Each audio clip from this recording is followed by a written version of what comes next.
Assalamualaikum warahmatullahi wabarakatuh. Baik, kita bertemu lagi dalam kesempatan ini.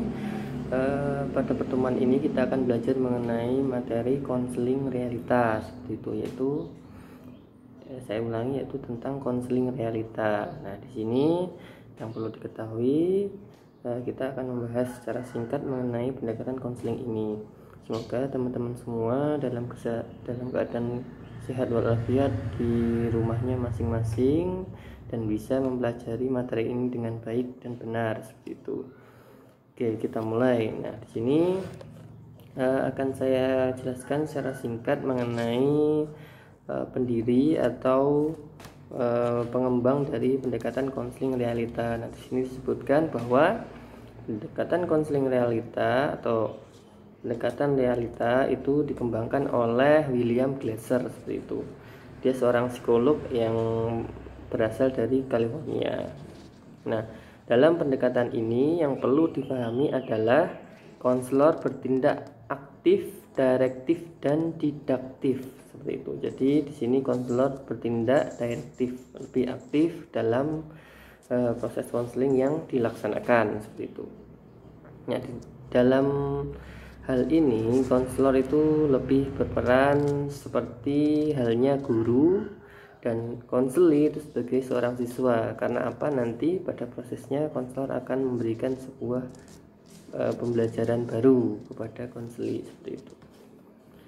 Nah, di situ yang perlu juga dipahami, konselor juga membuat kontrak dengan konseli untuk mengubah perilakunya. Tentu perilaku yang dimaksud adalah perilaku yang bermasalah, seperti itu. Nah, ciri khasnya adalah tidak terpaku pada kejadian-kejadian di masa lalu. Jadi ketika konseli mengembangkan gejala-gejala permasalahannya, konselor tidak terlalu menggubrisnya.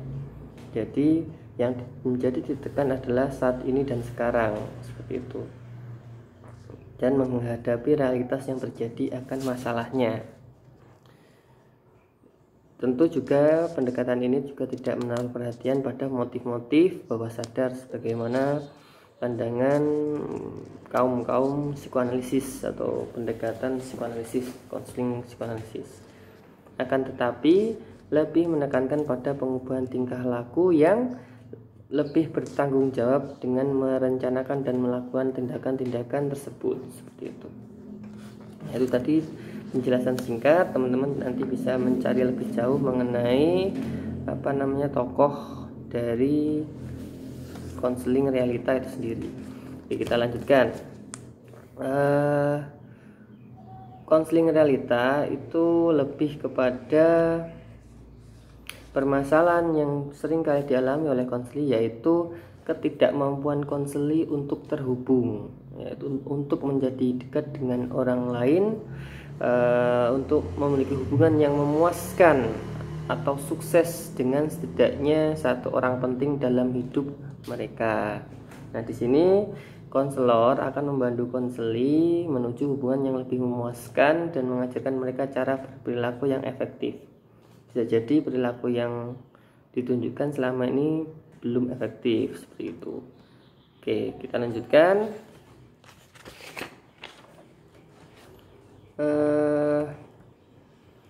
Konseling realita ini, pandangan dalam konseling realita itu setidaknya harus memenuhi kebutuhan dasarnya. Nanti ada 5. Nah, teori atau konseling realita menyediakan sistem pengiriman untuk membantu individu mengontrol perilaku hidupnya yang lebih efektif. Jadi seringkali kita tuh melakukan sesuatu secara tidak sadar itu, atau secara tidak langsung melakukannya dengan tidak efektif, seperti itu. Nah, di sini konsep kunci pandangan tentang manusia, yaitu Glasser mempercayai bahwa setiap manusia memiliki kebutuhan psikologi yang secara konstan atau terus-menerus. Nah, di sini hadir sepanjang rentang masa hidup individu tersebut, dan itu harus dipenuhi oleh dirinya. Nah, di sini setidaknya Glasser itu mengacu pada teori hierarki kebutuhannya Maslow, yaitu 5 hal. Yang pertama Tapi di sini yang lebih disebutkan kalau dalam konseling realita itu yaitu pertama love and belonging, yaitu kebutuhan akan cinta, kemudian kebutuhan akan kekuasaan, kemudian kebutuhan akan kesenangan atau fun, kemudian kebutuhan akan kebebasan. Oh, yang pertama tadi kelewat yaitu kebutuhan untuk bertahan hidup. Nah, 5 kebutuhan inilah yang harus dipenuhi oleh konseli. Apabila salah satu dari kelima ini tidak terpenuhi, maka yang terjadi adalah konseli akan mengalami sebuah permasalahan seperti itu. Jadi yang pertama survival, love and belonging, power, fun and freedom. Jadi kebutuhan bertahan hidup, kebutuhan akan cinta, kebutuhan akan kekuasaan, kebutuhan akan kesenangan, dan yang terakhir kebutuhan akan kebebasan. Dan 5 hal ini harus dipenuhi oleh konseli. Jika tidak, yang terjadi adalah konseli akan mengalami sebuah permasalahan seperti itu. Oke, dari 5 hal itu tadi teman-teman sudah bisa memahaminya. Oke, kita lanjutkan. Nah, di sini dalam saya jelaskan pertama ya. Kebutuhan akan survival itu lebih kepada kebutuhan bertahan hidup. Jadi makan, minum dan lain sebagainya. Apabila itu tidak terpenuhi, maka konseli akan mengalami permasalahan seperti kelaparan. Ketika belajar dia mengalami kelaparan pasti akan bermasalah. Nah, seperti itu kurang lebih secara kasar contohnya seperti itu. Kalau cinta itu kebutuhan akan kasih sayang, keterhubungan dirinya dengan orang lain. Nah, misalkan bisa terjadi masalah cinta mengenai ditinggal kekasihnya. Nah, itu kan love and belongingnya tidak terpenuhi kebutuhannya, pasti akan menjadi sebuah permasalahan. Nah, contohnya seperti itu. Tidak melulu tentang cinta ya, persahabatan juga boleh seperti itu. Kemudian kekuasaan. Nah, kekuasaan itu lebih kepada bisa berprestasi, harga dirinya, mendapatkan pengakuan dari orang lain. Nah, dan itu apabila konseli tidak terpenuhi, maka akan mengakibatkan dirinya bermasalah seperti itu. Kesenangan. Nah, kesenangan itu merasa senang dan bahagia. Kalau diri konseli itu tidak mengalami hal tersebut, maka dirinya akan mengalami permasalahan. Misalkan dalam keluarganya anak ini mendapatkan pressure atau tekanan untuk membantu orang tuanya, padahal secara sisi finansial mereka berlebih. Nah, ini kan bisa jadi dari sisi kesenangannya konseli tidak terpenuhi, yaitu kebutuhan untuk berlibur. Nah, seperti itu. Jadi uang yang didapat tidak dimanfaatkan untuk berlibur, hanya untuk cari uang. Nah, seperti itu. Contohnya secara sekilas seperti itu. Kemudian kebebasan, freedom. Di sini untuk merasakan kebebasan atau kemerdekaan dan tidak bergantung pada orang lain. Begini, saya yakin teman-teman dalam melanjutkan studi di jurusan bimbingan konseling Islam itu adalah pilihan yang bertanggung jawab pada diri kalian masing-masing. Tapi pasti ada seseorang yang melanjutkan studi itu karena kekangan dari orang tuanya. Dia tidak memiliki kebebasan untuk memilih jurusan yang sesuai menurut dirinya. Nah, ini pasti akan menjadi sebuah permasalahan. Nah, ini biasanya terjadi pada siswa-siswa yang kelas 3. Saya tidak ingin melanjutkan studi di kedokteran karena saya tidak mampu, tapi orang tua saya memaksa dalam tanda kutip. Nah, itu bisa jadi menjadi sebuah permasalahan karena kebebasan memilih studi konseli itu tidak didapatkan atau tidak terpenuhi. Nah, seperti itu. Oke, itu tadi sekilas. Nah, di sini teori pilihan atau teori konseling realita itu mengajarkan perilaku total. Maksudnya ada 4 yang tidak dapat dipisahkan. 4 komponen ini tidak bisa dipisahkan. Yang pertama adalah acting, pemikiran, perasaan, dan fisiologi. Saya ulangi. Acting itu lebih kepada tindakan, pemikiran, perasaan, dan fisiologi. 4 hal ini selalu selaras dalam diri konseli. Tidak mungkin salah satu darinya berjalan sendiri. Seperti itu. Itu titik tekannya dari konseling realita. Jadi perilaku seseorang itu seperti itu. Jadi antara pikiran, tindakan, perasaan dan fisiologinya itu selaras. Seperti itu. Oke, karakteristik dari konseling realita di sini peran hubungan yang bermakna dalam membina kesehatan emosional, menerima perhatian yang semakin besar dalam terapi realita. Jadi ada perhatian yang semakin besar dari terapi realita seperti itu. Nah, konselor di sini lebih menghabiskan sedikit waktu untuk mendengarkan keluhan. Nah, keluhan apa sih? Keluhan-keluhan dari masalahnya atau menyalahkan dan mengkritik. Karena ini adalah perilaku yang paling tidak efektif dalam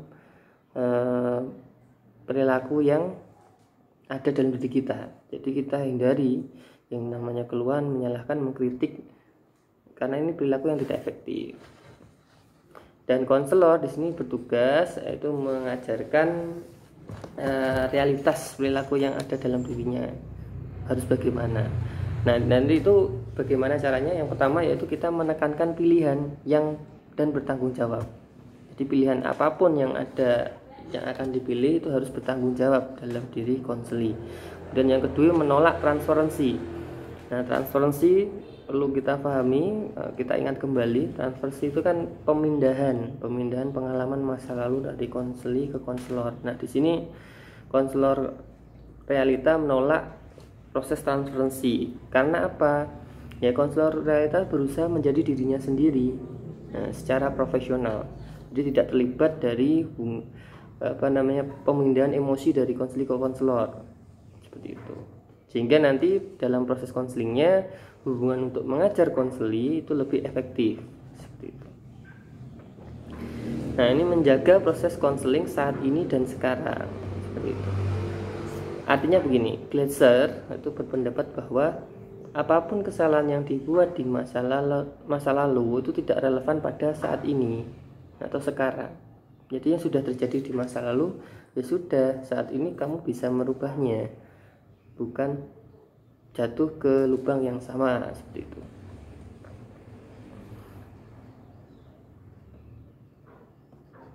Oke, menghindari fokus pada gejala masalahnya. Tadi sudah dibahas sekilas. Jadi memang kita menghindari fokus pada gejala masalah karena itu memang tidak penting menurut Glasser. Jadi memang karena yang sebelumnya sudah ditekankan sekarang dan saat ini, ya sudah, gejala masalah tidak terlalu banyak didengarkan.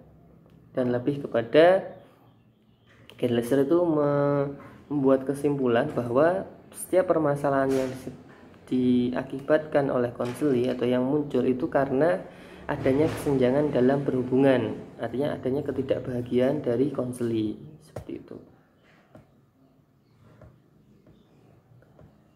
Oke, saya lanjutkan, yaitu mengenai tujuan dari konseling realita. Nah, perlu dipahami, konseling realita memiliki tujuan yaitu untuk membantu konseli terhubung kembali dengan orang-orang yang telah mereka pilih untuk dimasukkan ke dalam dunia kualitas mereka. Jadi menjalin hubungan kembali dengan individu yang pilihan dalam dunia realitas mereka, entah siapapun itu. Karena apa? Karena pada prinsipnya ada kebutuhan yang tidak terpenuhi, misalkan yaitu kebutuhan akan love and belonging, yaitu kebutuhan akan cinta dan kepemilikan. Nah, ini kalau tidak terpenuhi kan harus segera dihubungkan kembali. Nah, tapi juga di sini konseling realita itu membantu konseli mempelajari cara-cara yang lebih baik dan efektif dalam memenuhi kebutuhan mereka, ya kebutuhan tadi, survival, love and belonging, freedom, fun, and apalagi power. Nah, 5 hal tadi seperti itu. Nah, fungsi dan peran konselor ini adalah konselor menjadi seorang guru bagi konselingnya. Jadi mengajarkan perilaku yang lebih efektif. Tentu ini bukan berarti konselor memberikan saran, ada skemanya nanti.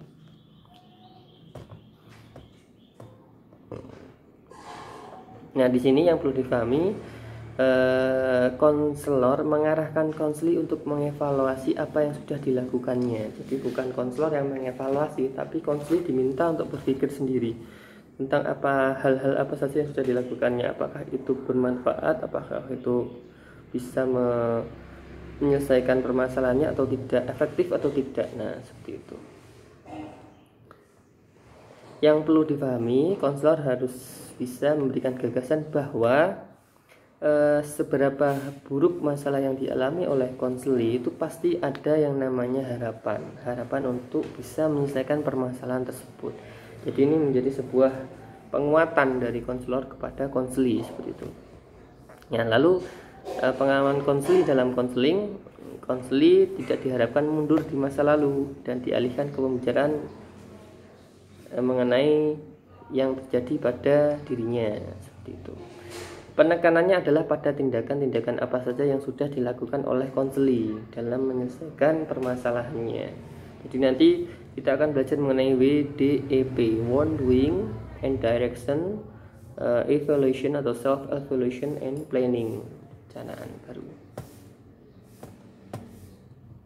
Hubungannya yaitu hubungan dalam konseling realitas, di sini hubungan yang mendukung atau aliansi terapeutik yang merupakan dasar untuk hasil yang efektif seperti itu. Ini sekilas saja. Nah, sekarang aplikasi teknik dan prosedur dalam konseling realita. Saya akan membahas mengenai sistem WDEP. Tadi sudah saya bahas sekilas. Sistem WDEP itu nanti harus muncul dalam proses konseling realita. W yang dimaksud adalah eksplorasi keinginan. Jadi tahap pertama yaitu menjelajahi keinginan, kebutuhan, dan persepsi mereka akan masalahnya. Misalkan permasalahannya adalah dia bertengkar dengan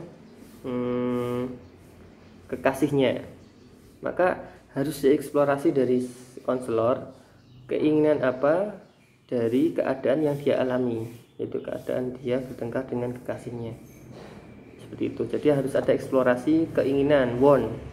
Tahap pertama dan want-nya ini seperti itu. Jadi eksplorasi apa yang Anda inginkan dari keadaan itu.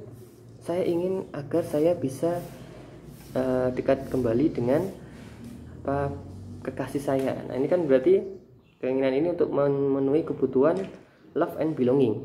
Tadi 5 kebutuhan dasar yang harus terpenuhi. Kalau tidak terpenuhi kan bermasalah. Nah, contohnya seperti ini. Want-nya tadi eksplorasi keinginan. Ternyata keinginannya adalah ingin bersama kembali dengan kekasihnya. Itu kebutuhan akan rasa cintanya itu harus terpenuhi seperti itu. Kemudian yang kedua dalam proses konselingnya yaitu direction and doing. Ini yang dimaksud adalah pertanyaan mengenai apa saja, itu eksplorasi apa saja yang sudah dilakukan oleh konseli. Maksudnya perilaku apa saja yang sekiranya bisa memenuhi keinginannya tadi atau menyelesaikan tadi. Jadi ada diskusi di mana konselor meminta konseli perilaku apa saja yang selama ini sudah dilakukan untuk mencapai keinginannya tadi. Jadi doing direction-nya seperti itu. Jadi melakukan diskusi, mengeksplorasi apa saja yang sudah dilakukan. Misalkan saya sudah mengirimkan WhatsApp, saya pernah menelpon yang bersangkutan, saya pernah mengajaknya keluar. Nah, ada 3 hal setidaknya. Nah, itu eksplorasi dari doing yang sudah dilakukan. Nah, baru pada tahap ketiga yaitu self evaluation atau evaluasi diri. Nah, di sini yang dimaksud evaluasi diri yaitu melakukan evaluasi diri, pencarian dan tanpa rasa takut. Artinya begini, konselor diminta mengevaluasi apakah dari 3 hal tadi, dari doing and direction yang sudah dilakukan itu bisa mencapai atau meraih want-nya tadi, yaitu ingin kembali atau ingin permasalahan atau pertengkarannya segera usai. Kalau memang belum, berarti kan apa yang sudah dilakukan masih belum bisa menyelesaikan permasalahannya. Artinya di sini nanti dalam evaluasi akan melibatkan konseli untuk memeriksa arah perilaku yang secara spesifik atau ada arah baru atau rencana baru. Jadi kalau memang awalnya doing yang dilakukan itu masih belum tepat, maka harus ada renovasi atau modifikasi doingnya. Misalkan WA-nya tidak secara terus menerus, misalkan WA-nya menggunakan bahasa yang lebih lembut. Kalau awalnya cuma yang, maka yang setelah dievaluasi nanti kalimatnya lebih puitis misalkan. Nah, seperti itu yang self evaluation, jadi evaluasi diri. Baru yang ketiga adalah planning and action. Nah, yaitu perencanaan dan tindakannya seperti apa. Jadi menyusun rencana, bisa baru, bisa dari modifikasi dari doingnya, seperti itu. Kalau E tadi hanya mengevaluasi ya, berhasil tidaknya doingnya. Kalau P itu baru sudah planning dan melakukan tindakan. Bisa dari modifikasi, bisa menyusun rencana baru. Misalkan rencana barunya adalah menjemput pasangannya dengan datang ke rumahnya, bertamu ke rumahnya dengan membawa bunga misalkan dan coklat kalau yang bersangkutan suka hal tersebut. Nah, itu kan rencana baru yang sebelumnya belum pernah dilakukan. Contoh sederhananya seperti itu. Nah, itu tadi penjelasan singkat mengenai konseling realita yang bisa saya jelaskan, yang perlu difahami. Jadi dalam konseling realita itu setidaknya konseli yang berhasil itu sudah bisa menerapkan 3R. Artinya bisa menyelesaikan masalahnya itu 3R itu. Yang pertama bertanggung jawab, reality, and